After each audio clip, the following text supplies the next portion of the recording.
Hello everyone, in this training video we are going to discuss the matrix operation. We know that the matrix is collection of rows and columns. So that matrix operation can be performed by using two-dimensional array. Two-dimensional array is a collection of rows and columns. So elements are stored in terms of rows and columns.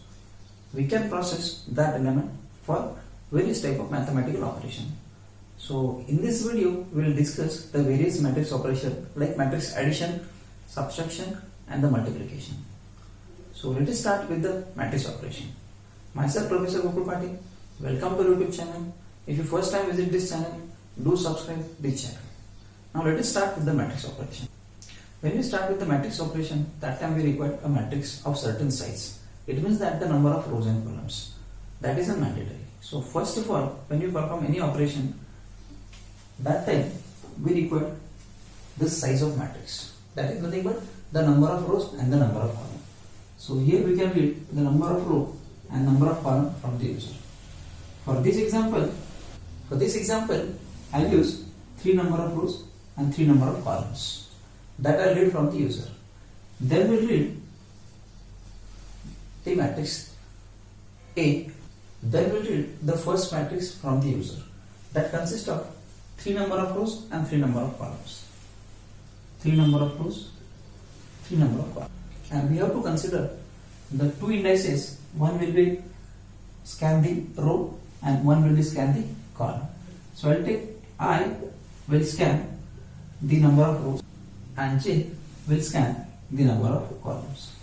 So to read the matrix from the user, we require a control structure because there are more than one element. If there is only one element, we can store it in the variable. But these are the multiple elements we cannot store in the variable. So we require the array as a data structure to process and to store these elements.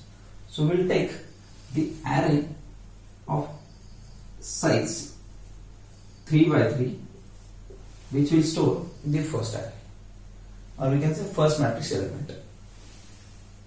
We will take a second matrix of same size 3 by 3 which contain a second matrix elements. Then third matrix which will be store the result of A plus B. So here I write the addition operation. So result will be stored into resultant matrix C. To scan this row and column, I use a variable ing. So I use variable ing. Both are start from 0. Normally you can start it from 1 also. So next step is, now we will read the array from the user or a matrix from the user. So first I will take for I equal to 0, I is less than the number of row and I plus this. Then we will take the second loop, that is j start from 0, j is less than number of column j plus plus. So the second loop is for the column and the first loop is for the row. So here I can write this is for the row and this is for the column. That is going to be processed. We will see that how it is being processed. Then we will read the element from the user. So here write a C code. So scanf %d address of A of ij. So that element will be stored at index A of ij. Similarly, I will read the second matrix element and store it into B. This is inner loop complete. This is outer loop complete. So this is the complete code to read the matrix A and B from the user. Now how it will be stored the element inside both the matrix. We will see one by one. Now we will see the execution of this matrix addition. Initially I equal to 0, that is the outer loop, value of I equal to 0. So here I write the value of I equal to 0. Value of I equal to 0, I is less than 3, so condition is true. So it comes inside it. Then j equal to 0. I equal to 0, j equal to 0. Condition is true, then it comes inside it. A of ij. A of ij A of 0 0. We will read the element from the user and will be stored at index A of 0 0. Next statement will execute B of I, that is 0 0. So second matrix element will be stored at index A of 0 0, that is 1. We will read any value from the user. Here I will store 1 1 from the user. Then unless and until the inner loop complete execution, outer loop will not be executed. So now I is constant, that is 0, but j is incremented by 1. Now j equal to 1. Now what will happen? I is 0, j is 1. So element will be stored at index A of 0 1, B of 0 1. So we can store the element at index 0 1, that is 2 for matrix A, and for matrix B we will again store the same element, that is 2. Then again increment the value of j. I is constant, j is 2, 2 is less than 3, condition is true. Then we will be store the element in next index A of 0 2, B of 0 2. So element will be stored at index A of 0 2, that is 3, B of 0 2, that is 3. So the first row is completely scanned and element is stored.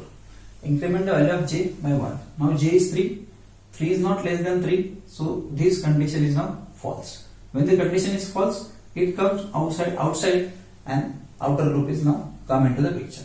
Then value of I is incremented by 1. 1 is less than 3? Yes. So then I equal to 1. Again j start from 0. So the second row is get scanned, then third row is get scanned. So in this way, this loop will execute 3 into 3 means 9 times. So we will get this element inside the both matrix. So in this way, we can read the element from the user and will be stored inside the matrix. Coming towards the next part, that is the addition of the two matrices or the subtraction of two matrices.